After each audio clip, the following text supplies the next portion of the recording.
all right, there's been a slowdown in SaaS. What is happening in the software as a service world? There was a good update by Jamin Ball, who works for Altimeter, our friend Brad Gerstner. He does these really great updates on what's happening in the SaaS world. The big thing this week is that Salesforce had its quarter, and I would consider Salesforce to be the bellwether for the whole SaaS category. I think they're the largest pure SaaS company. They were the first multi-tenant SaaS like company at scale. And what they've shown is a huge slowdown.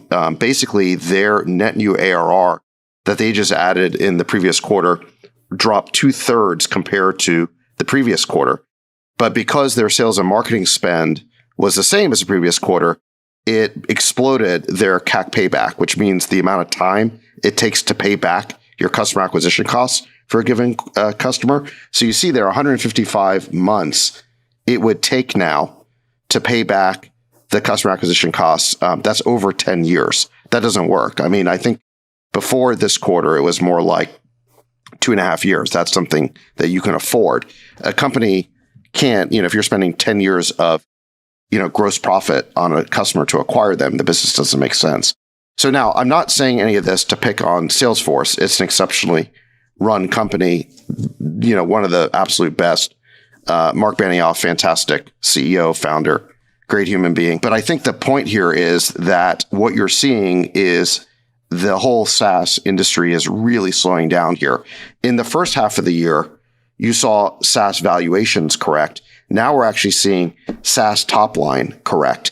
And, there's an interesting question here. If your CAC payback goes from 2.5 years to 10 years, you have to bring your CAC down. How do you do that? You can either reduce marketing or you can reduce sales. So in other words, you can reduce... You mean cut the sales team? You can either cut people and headcount from your own team, or you can cut spending you do on advertising or events or money that you spend on other companies. Either way, there's going to be a big contraction in jobs basically around this industry.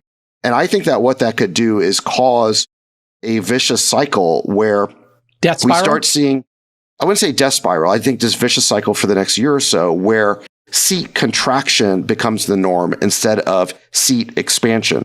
So if you go back over the last 10 years, a major tailwind at the backs of SaaS startups has been that every year you start with 120%, 130, 150% of last year's revenue just from your existing customers. Why? Because they were hiring more and more people and they needed to buy more and more seats. But now headcount growth is frozen. And in fact, companies are doing major layoffs. So the baseline for next year could be seat contraction. So instead of starting with 120% of last year's revenue, you might start with 80 or 90% because there's going to be so much churn.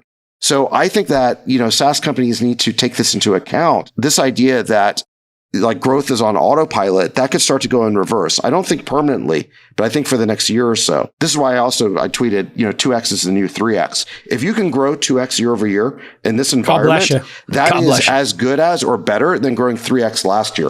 Oh, frankly, it's better. Clearly better. Yeah. Like a lot of companies that weren't that great could grow 3x last year because it was times were so frothy, everyone was buying everything. But now it is going to be really hard to even double year over year. Companies need to take that into account into their financial planning. You need to restrain your burn because a lot of the revenue that you predict is going to be there may not be there.